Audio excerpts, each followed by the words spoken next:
नमस्कार दोस्तों, मैं आज आप सबके सामने अपनी एक छोटी सी जर्नी का पहला व्लॉग लेकर आई हूँ, यानी कि फर्स्ट व्लॉग लेकर आई हूँ। आज का ये वीडियो सिर्फ सिलाई या कटिंग का नहीं है, ये मेरी मेहनत, मेरी शुरुआत और मेरे सपनों की कहानी है। मैं घर पर ही सिलाई का काम करती हूँ और आज मैं आपको दिखाऊंगी कि कैसे एक सिंपल सा कपड़ा कस्टमर के लिए तैयार होता है। कस्टमर एक सिंपल सा कपड़ा देकर जाते हैं, हम उन्हें कैसे काट के छाट के हम एक ब्लाउज को रेडी करते हैं। फ्रेंड्स, कभी कभी लाइफ में हम सोचते हैं कि काश हम भी कुछ अपना कर पाते, कुछ अर्न कर पाते। मैं भी वही सोचती थी। मेरे पास कोई बड़ा सेटअप नहीं था, ना कोई बड़ा सपोर्ट सिस्टम था, बस एक छोटी सी सोच थी, मुझे अपने पैरों पर खड़ा होना है। और आज मैं यहाँ हूँ, सिलाई का काम सीखकर धीरे धीरे अपनी पहचान बनाते हुए। तो फ्रेंड्स, अब वीडियो में ना आप देखोगे कि मैं कैसे कटिंग करती हूँ, सिलाई करती हूँ। आप लोग जो ये साड़ी देख रहे हैं फ्रेंड्स, ये मेरे कस्टमर ने मुझे ला कर दिया है। मेरे कस्टमर ने मुझे 3 साड़ी ला के दिया है और वो साइड में जो चेयर है उस पर भी आप लोगों को दिख रहा होगा, उसमें भी साड़ियाँ हैं। और मुझे ब्लाउज़ सिलना है फ्रेंड्स, अर्जेंट नहीं है, लेकिन 2 ब्लाउज़ को मुझे अर्जेंट में ही देना है और ये सब साड़ियों के भी ब्लाउज़ सिलने हैं। तो यहाँ पर मेरे पास में पीको की अभी मशीन नहीं है, मैं सिलाई मशीन से ही एक साइड में सिल देती हूँ। कस्टमर सेटिस्फाइड हो जाते हैं और जिन्हें पीको करके चाहिए तो मैं बाहर में करके दे देती हूँ। लेकिन अभी मेरे पास मशीन नहीं है क्योंकि फ़िलहाल मेरा इतना ही बजट है, मैं इतने ही सेटअप में अपना काम चलाती हूँ और बहुत दूर दूर से क्लाइंट मेरे पास आते हैं। आप लोग ये जो मेरे हाथों में ब्लाउज़ देख रहे हैं ना फ्रेंड्स, ये क्लाइंट ने ही मुझे सिलने के लिए दिया है। और मैं आप लोग को दिखा दे रही हूँ कि देखिए, ये भी 2 ब्लाउज़ मुझे अर्जेंट, यही 2 ब्लाउज़ मुझे अर्जेंट में सिलना है। तो इसमें से मैं कितने ब्लाउज़ सिल पाऊँगी अभी मुझे ही नहीं पता है, क्योंकि मेरे पास ना सब कुछ है लेकिन मेरे पास टाइम की बहुत कमी है। सब कुछ है लेकिन टाइम ही नहीं है, क्योंकि मैं 12 बजे से बाहर 6 बजे तक बाहर रहती हूँ। मैं पार्लर सीखने जा रही हूँ। अभी मुझे इतने दिनों के बाद मुझे ऐसा लगा कि मुझे ब्यूटिशियन को सीख लेना चाहिए।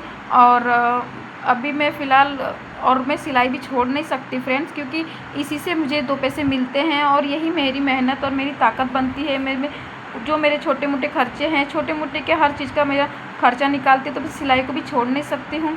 और मुझे ब्यूटिशियन का भी कोर्स पूरा करना था। तो मैं आप लोग मेरे घड़ी में देख रहे हो कि अभी 11:15 बजने जा रहा है और 12 बजे मैं निकल जाती हूँ फ्रेंड्स सिलाई करने के लिए, ब्यूटिशियन का कोर्स करने के लिए। तो मैंने सोचा कि जो भी अभी आधा घंटा या 20 मिनट जो टाइम बचा है ना, तो मैं अपने टाइम को बिल्कुल वेस्ट नहीं करती हूँ। मैंने सोचा कि मतलब जो अभी मुझे निकलना ही है, तो फ़िलहाल जो भी टाइम है उतने में मैं जो भी कवर हो पाता है, यानी जो भी सिल पाती हूँ उसको ही सिल लूँ। फिर शाम को मैं 6 बजे 7 बजे घर पर आती हूँ ना, तो बहुत ज़्यादा थोड़ा सा थक जाती हूँ और रात में मैं कटिंग करके रखती हूँ ताकि मैं दिन में सिल पाऊँ। तो अभी मुझे कस्टमर का ये सबसे पहले मैं मेन काम क्या करती हूँ ना, इस साड़ी में जो आँचल है उसको ही सिल के निकाल देती हूँ फ्रेंड्स। तो अभी इतने दिनों के बाद ना मैं सिलाई भी कर रही हूँ और मुझे ब्यूटिशियन का कोर्स भी करने की इच्छा हुई। और पहले से मुझे आता भी है थोड़ा बहुत, लेकिन मैंने सोचा कि थोड़ा प्रैक्टिस और कर लिया जाए। तो क्यों ना मैं जब सिलाई कर रही हूँ, जो भी मेरे कस्टमर हैं ना सिलाई के लिए आते हैं, अगर उन लोग देखेंगे कि घर में ही इनका ब्यूटी स्टूडियो है, ब्यूटी पार्लर है, तो फिर वो कस्टमर कैसे हमारे ये भी ब्यूटिशियन के भी कस्टमर बन जाते हैं अपने।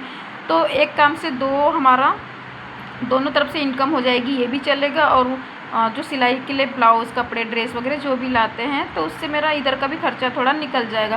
क्योंकि आजकल के महंगाई के ज़माने में ना बहुत ज़्यादा अभी बच्चों को पढ़ाना लिखाना बहुत ज़्यादा दिक्कत हो रही है। तो इतने खर्च में कुछ नहीं हो पा रहा है। तो मुझे ऐसा लगा कि नहीं, मुझे कुछ और एक्स्ट्रा भी करना चाहिए। और मैं सिलाई तो मेरे पास इतने सारे हैं सिलने के लिए, बट मैं सोच रही हूँ कि कोई अगर मिलते मुझे लड़की तो मैं रख लेती थी सिलाई करने के लिए। पर फ़िलहाल पूरा काम मुझे अकेले ही करना पड़ता है फ्रेंड्स, घर से लेके बाहर का भी। फिर सिलाई करना, सिलाई का काम जो है ना बहुत ही पेशेंस और फोकस के साथ करना पड़ता है, बहुत धैर्य से, क्योंकि महंगे महंगे साड़ियाँ, ब्लाउज़ रहते हैं, कस्टमर का बिगड़ना नहीं चाहिए। तो फ़िलहाल ये तीनों साड़ी में मैंने अभी आँचल सिल के रख दिया है और अभी मुझे जाना भी है, लेकिन मैं फटाफट से अपनी तैयारियां कर लेती हूँ। और ये सब ब्लाउज़ मुझे सिलना भी है।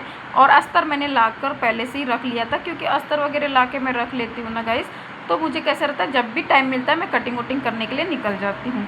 तो फ़िलहाल ये हो गया काम।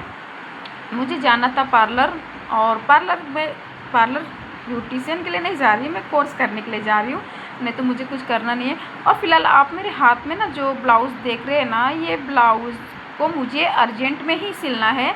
इसका गला बना हुआ है आगे का पीछे का, तो थोड़ा सा ऐसे ब्लाउज़ को ना क्लाइंट जब बोलते हैं ना कि मुझे डिज़ाइन चाहिए इसमें अलग से, तो थोड़ा सा यहाँ पर हमारा जो दिमाग काम करना बंद कर देता है। लेकिन क्या करें, कस्टमर की डिमांड ही ऐसी रहती है।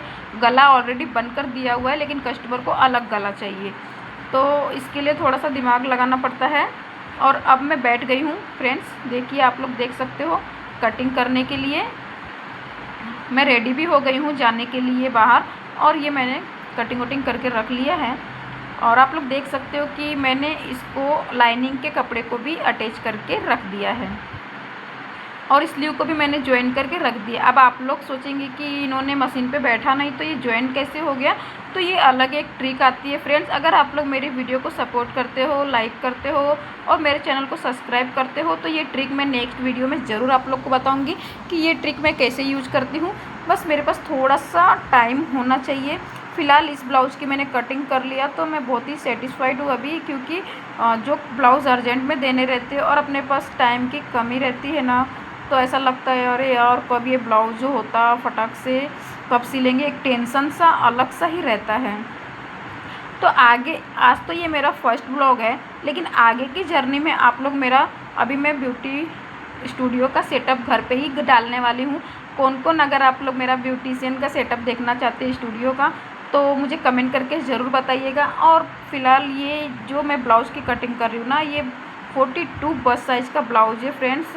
और थोड़ा सा इसमें जो गला बन के दिया था ना, तो इसमें कैसा है ना, जो हैवी बस साइज़ रहते हैं ना, तो वो लेडीज़ को साइड से कम पड़ जाता है। तो मैंने एक दिमाग लगाया ना, साइड से अलग से कपड़ा जॉइन किया है। आप लोग को इसमें दिख नहीं रहा होगा, लेकिन ये हम जब सिलाई वगैरह करते, फिटिंग वुटिंग देते हैं, तो वो सारे छुप जाते। तो गाइस, सिलाई में ना बहुत ही पेशेंस, धैर्य रखना पड़ता है, और फिनिशिंग काफ़ी अच्छी आनी चाहिए।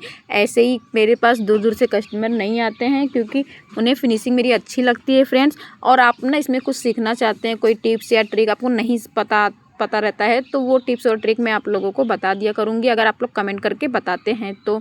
फ़िलहाल मैंने इसको देखिए जॉइन कर दिया, बिना मशीन पे बैठे हुए मैंने लाइनिंग के कपड़े को मेन फैब्रिक में जॉइन कर दिया है, और अब एक्स्ट्रा जो भी फैब्रिक है ना, उसकी मैं कटिंग कर लेती हूँ। तो ये ट्रिक अगर आप लोगों को सीखना है मुझसे, तो मेरे चैनल को सब्सक्राइब करना होगा और कमेंट, प्यारा सा कमेंट करना होगा। और ये ब्लाउज़ की मैंने कटिंग कर ली है, और जाना था मुझे ब्यूटिशियन स्टूडियो में 12 बजे, लेकिन मैं अभी थोड़ा आज लेट जाऊंगी, क्योंकि मुझे ये ब्लाउज़ सिल के ही जाना है, तो आज मुझे जाने में 1 भी बज जाएगा। और ये ब्लाउज़ की मैंने कटिंग कर ली है, मेन फैब्रिक और अस्तर की जॉइनिंग कर दी, और अब मैं चलती हूँ मशीन पर सिलाई करने के लिए फ्रेंड्स। और फटाफट से देखिए मैं ब्लाउज़ को सिल देती हूँ, क्योंकि मैंने नीचे में ही अस्तर और मेन फैब्रिक की जॉइनिंग कर ली थी, और मशीन पे बैठने के बाद मैंने फटाफट से इसका गला बनाया, स्लीव को जॉइन की और ब्लाउज़ की फ़िटिंग कर दी। तो फिलहाल ब्लाउज़ की फ़िटिंग वगैरह हो गई है, आप लोग देख सकते हो। और जब ब्लाउज़ की हम फिटिंग करते हैं ना, तो अंदर में हमें 2 से 3 सिलाई एक्स्ट्रा लगा देना चाहिए।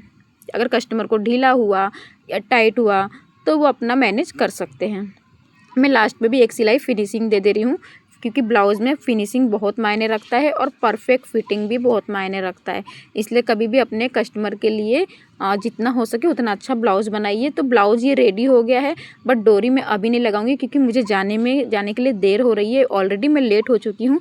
अगर आपको मेरी ये जर्नी पसंद आई हो, तो प्लीज़ मुझे सपोर्ट करिएगा। मैं आपको आगे भी अपने सिलाई जर्नी, टिप्स और काम सब शेयर करती रहूँगी friends. Thank you so much for watching. तो फ्रेंड्स, मिलते हैं नेक्स्ट ब्लॉग में।